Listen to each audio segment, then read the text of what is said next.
Okay, our first storyteller.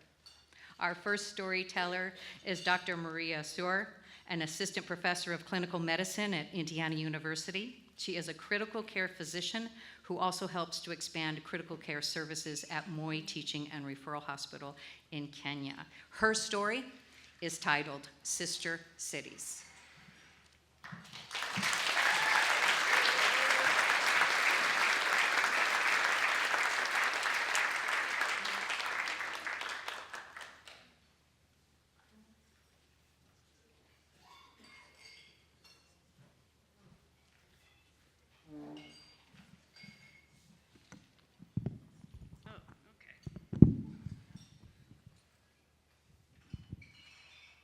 To a great start. All right. I promise this is not my script. Middle schoolers can do pretty dumb things, and I know this because when I was in 7th grade, I decided to take a stance against the oppression of math homework, and I did none of it.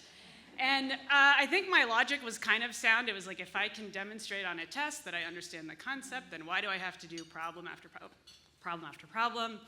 And this worked out really well until we had a grading period that included no tests, and it was just homework, and I had a 0% in advanced math.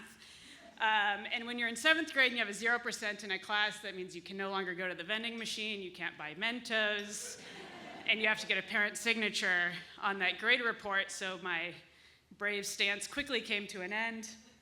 I learned 2 very important things by doing that. Number 1, I'm very intrinsically motivated. So if someone gives me a task and I don't see value in it, I will not do it. Number 2, you can believe very strongly in something, and that does not mean that it's not a stupid idea. So that's me. We're now going to fast forward to April of 2015. Many of you in this room know there was a really horrific terrorist attack that happened in Garissa, which is in northeastern Kenya. So this was at a university there. 148 people lost their lives that day. There were several hundred people taken hostage. It's the deadliest mass shooting in modern history. And the only reason I knew about this was because I was a rising 4th-year medical student at IU, and I had planned to go to Kenya for my elective, but we were swiftly informed that because of those events, we'd be doing no such thing. And at the time, I had no clue what any of this meant. I didn't understand the gravity of it. I didn't really get the politics, and I kind of thought things would blow over by the time we were supposed to go. But May rolled around, we didn't hear anything. June, nothing. July, we're talking, some of my med school colleagues and I were like, we're gonna figure this out. So we walked over to the Rotary building, and we just kind of stormed into the Global Health Office, no email, totally unannounced, and we just said, hi, we're 4th-year med students, and we want to go to Kenya. And that's how I met Bob Einters. And to Bob's credit, I don't think anyone's ever been that excited to meet me, and it wasn't me specifically. It was the fact you could tell he had spent so much social capital and energy trying to convince the administration that this was an isolated event.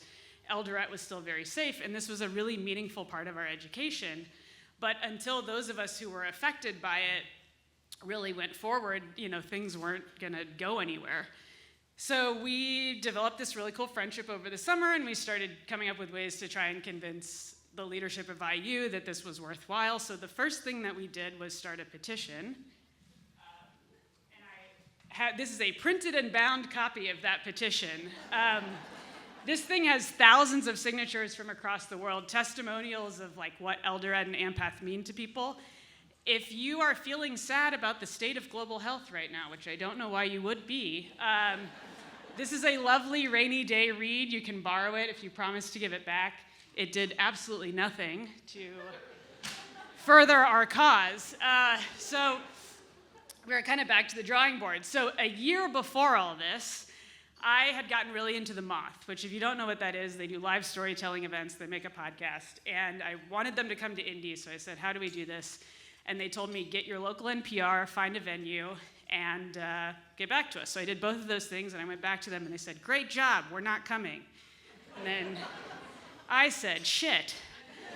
I have a host and a venue for a show that doesn't exist. So I begged 5 of my childhood best friends, one of them was from that math class, And then we found 2 very brave strangers, and the night before Thanksgiving in 2014 at the Fountain Square Brewery, we put on a live storytelling event with 7 storytellers telling 7-minute stories. This format might sound very familiar to you if you are here and conscious right now.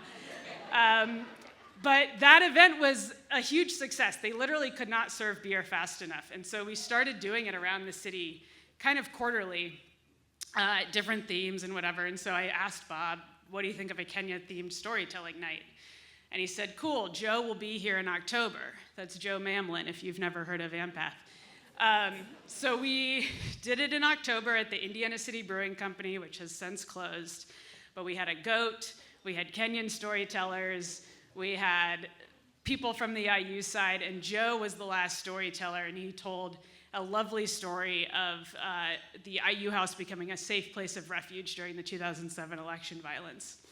And if you've never heard Joe tell a story, it's like a little bit better than what I'm putting you through right now. So McRobbie did not come to that event. We wanted him to, but I still remember leaving that night feeling like we had won something. And I have no clue what tipped the scales between October and January, but I got an email from Ron Pettigrew in January 2016 that said they lifted the travel ban, book your tickets now before they change their mind. So we went, and to say that those 2 months were life-changing for me, I think is probably an understatement. I have just this week started my first big girl faculty job. Thank you. If you're counting, it did take a while. But I spend enough time in Kenya now that my division is worried that the Kenyan government will charge me taxes. So for the Kenyans here, I hope this is a safe space. But I've learned something. If you believe strongly in something, that doesn't mean that it is a stupid idea. But I also have to laugh because in many ways, I'm still the 7th grader who won't do her math homework. And in 2015, I don't think I could point Kenya on a map. I had no idea what global health was. And what in the world motivated me to do all that? But there's a very important through line, which is that I was born in Indianapolis in 1987 to 2 immigrant parents who were very deliberate about showing us the world outside of our suburban comforts. And if you know the history of Ampath, you also know that that was the same time that 4 physicians from IU started to travel the world to find what ended up being Moy University. So as I was growing up in Indy, Ampath was also growing up in Indianapolis, which meant that my first interaction with Suzanne Goodrich was when she was teaching at my elementary school. And Dave Matthews and his family were people I always heard about and never met because they were members at the church that we grew up in. And Ann Greist, who's a very talented hematologist, was more importantly just the mom of one of my best friends. And she still is his mom. So none of these people ever said hey, look what I do, you should be a doctor. But I think there was this really powerful undercurrent in the city, just sort of in the ether, because there were real people in my community doing really amazing work in this little town called Eldoret that was thousands of miles away. So, we often talk about the impact that Ampath has had on Eldoret, and I think we forget the impact that Ampath has had on Indy. The 2 are officially sister cities, and I have no clue what that means from a diplomacy municipal standpoint, but I can tell you from my lived experience that it is 100% true, and I'm very grateful for that. So, thank you.